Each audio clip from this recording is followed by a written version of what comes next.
For decades, we've been told that the key to getting more done is better time management. We've all seen the advice: create a strict schedule, fill every minute with a task, and multitask our way to success. This is the world of Taylorism, a concept born from the Industrial Revolution, where a man named Frederick Taylor used a stopwatch to perfect the most efficient way to move pig iron at Bethlehem Steel. This obsession with efficiency and cramming more into less time has trickled down to our modern lives. We rush, we multitask, and we treat time as a commodity to be exploited. But for those of us in the creative age, where our work isn't about moving iron, but about generating original ideas, this approach is not just ineffective, it's actively harmful. In his book, Mind Management, Not Time Management, David Kadavi argues that we need a complete paradigm shift. The true key to modern productivity isn't controlling the clock. It's optimizing our creative energy. It's about recognizing that our minds have their own rhythms and needs, and that our best work comes not from squeezing out every last drop of time, but from consciously managing our internal state. The two modes of creative thought, divergent and convergent. Think of it like this. Divergent thinking is a shotgun blast. It's about opening your mind to a wide range of possibilities, making connections between seemingly unrelated concepts, and exploring all the wild, half-baked ideas that pop into your head. This is the process of generating new ideas. Convergent thinking is a sniper shot. It's about taking that wide array of ideas and systematically narrowing them down to a single, useful, and actionable solution. This is the process of refining and executing on an idea. The problem with traditional time management is that it's almost entirely focused on maximizing convergent thinking. We want a clear-cut plan, a checklist of steps to follow, and a predictable outcome. But creativity is not a jogging path. It's a maze filled with dead ends and unexpected turns. You can't rush the process of generating a novel idea. In fact, doing so often shuts it down completely. This is where Kadavi introduces one of his most compelling ideas, the creative sweet spot. This isn't just about finding time to work. It's about finding the specific time and conditions where your mind is best suited for divergent thinking. For most people, this sweet spot is often when they're slightly groggy, like first thing in the morning. Why?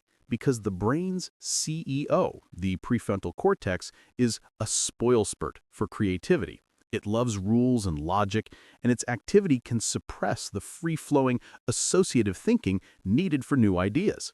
A little grogginess mutes the CEO, allowing your brain to make surprising connections. Rethinking time. Clock time versus event time. Kadavi's journey led him to a deeper understanding of time itself.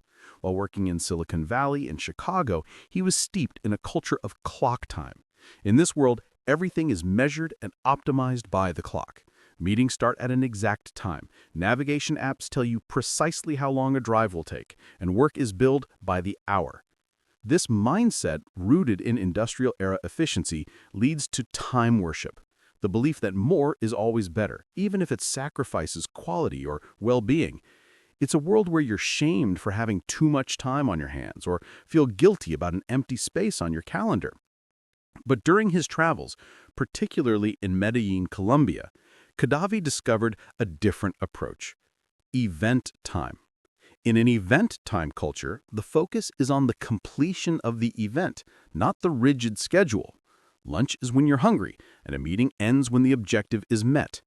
This shift from measuring time to experiencing it fosters a more relaxed and present state of mind. Kadavi found that this mindset was far better suited for creative work, which requires patience and a willingness to explore dead ends without the pressure of a ticking clock. This is the core of mind management. Instead of forcing your creativity into a schedule, you allow the schedule to serve your creative needs. A powerful realization from this is that unused time isn't wasted time. It's an investment. Just as money left in a bank earns interest, time left unplanned can pay dividends in the future by allowing for crucial incubation to occur. This leads us to the heart of the creative process. The 4 stages of creativity, from chaos to clarity. Khadavi breaks down the observations of German scientist Hermann Holmes and psychologist Graham Wallace into 4 essential stages. This framework demystifies the magical moments of genius and shows that they are in fact a predictable part of a larger cycle. Preparation. This is the deep dive. It's when you immerse yourself in the problem, collecting all the information you can, researching the subject, and turning it over in all directions until the twists and windings are in your mind. This isn't about generating ideas yet. It's about filling your mental reservoir. Incubation. This is the sleep on it phase.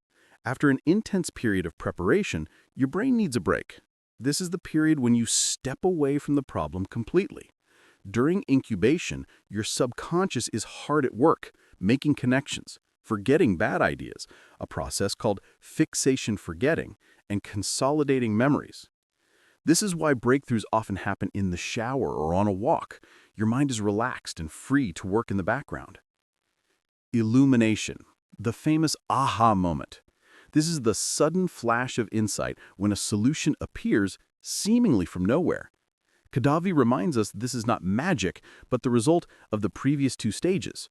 The work done during preparation and the subconscious processing during incubation set the stage for this breakthrough. Verification.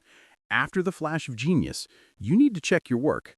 This is the stage for editing, polishing, fact-checking, and refining the idea until it is a useful, finished product. This requires a focused, analytical state of mind, the very opposite of the state needed for illumination. Khadavi's personal experience of working late-night research sessions, followed by morning writing, is a perfect example of this cycle in action. He learned to trust the process, knowing that the work of today would create the breakthroughs of tomorrow. The 7 mental states, a new map for your day. Moving beyond the simple deep versus shallow work dichotomy, Khadavi introduces a more nuanced framework for managing creative energy, the 7 mental states of creative work. By recognizing and intentionally engaging with these states, you can align your tasks with your current energy level and mental capacity, making your work more effective and less draining. The 7 states can be remembered with the acronym PERGPAR. Prioritize. High-level planning, strategizing, and deciding what matters most. This is the CEO work of your brain. Explore. Open-ended discovery, curiosity-driven learning, and unconstrained brainstorming. Think of Twyla Tharp's box filled with raw material for a new dance. Research. Focused investigation to find specific answers to specific questions. Generate. The act of creation. Drafting, coding, painting. This is where ideas become reality. Polish. The detailed work of editing, refining, and making a product ready for the world. Administrate. The necessary day-to-day tasks like invoicing, emails, and chores. Recharge. Taking time off to rest, sleep, and replenish your creative energy. A key insight here is the idea of staying in state. Switching mental states, like jumping from a creative task to an administrative one, is like hitting a series of speed bumps. It drains your energy and makes it harder to focus. By batching tasks by mental state, doing all your research at once or all your administrative work on one day, you work more efficiently and maintain a deeper level of focus. Creative cycles and systems, building an anti-fragile life. Khadavi discovered that his creative process wasn't just a daily rhythm. It was part of larger, repeatable creative cycles. These cycles could be daily, weekly, or even seasonal. For example, he found his energy for focused creative work was highest on Mondays after a weekend of rest and incubation. He designed his week around this, reserving Mondays and Tuesdays for his most important creative tasks, and Friday afternoons for administrative chores. This led to the creation of creative systems, repeatable processes that automate parts of the creative workflow. These systems turn a front-burner project, which requires high creative energy, into a back-burner project that can be completed with minimal conscious effort. Gaddafi's podcast is a prime example. He created a sloppy operating procedure, a living, flexible checklist, and broke down production into a series of minimum creative doses, small, easy-to-do tasks that keep the project moving forward without overwhelming him. This approach prevents procrastination and harnesses the power of incubation by giving the subconscious just enough information to work on.